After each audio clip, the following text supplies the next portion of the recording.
Hey, welcome to Mac's Garage. I'm Mac, and today we're gonna be doing the control arms on the Jeep, the front control arms, and maybe if we have time, the hubs, but probably not. Anyways, good news, Corvette is running. So there's these fusible links right here that you can see. You see the bare wire? Well, we wiggled it and plugged everything back in, and all of a sudden it started working again. So we're gonna change those out, in the next month or two, hopefully. But the Corvette's running, so good news there. Hopefully good news today is that the control arms don't take us too long, because obviously we've had every possible thing happen. So while we've not been on here, Jody got the brackets installed. This one goes all the way through, this one goes through here, and then these you're using the existing holes. Plus you got the new cross member in. So now it's time to do the new long arm control arms and potentially the hubs. Let's get to it. All right, so we're gonna unbolt the upper control arm here and here, and it's gonna end up going here to up there.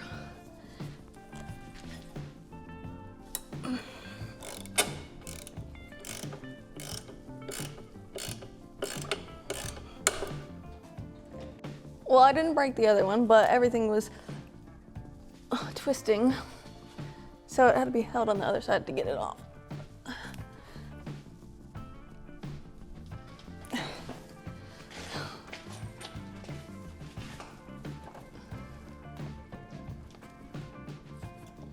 Thank you.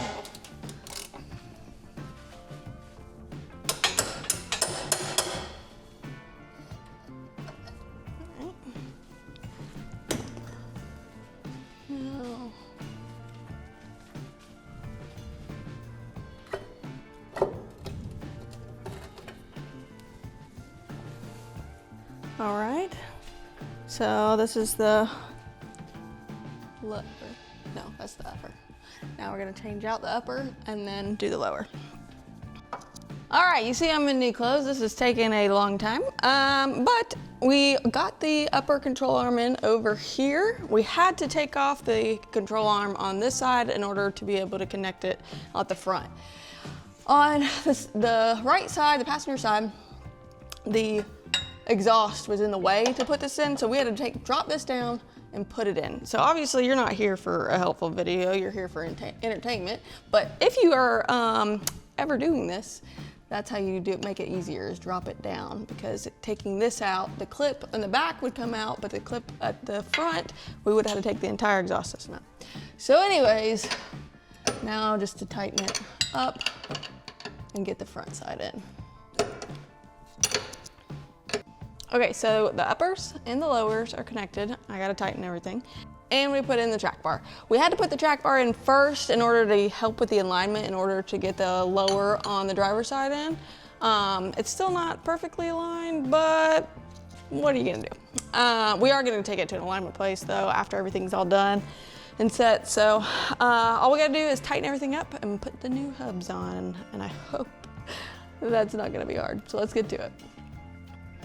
So I changed my mind. We're not gonna do the hubs because we have all the things to do the brakes and wheel bearings for the front end. So I'm gonna make that a separate video.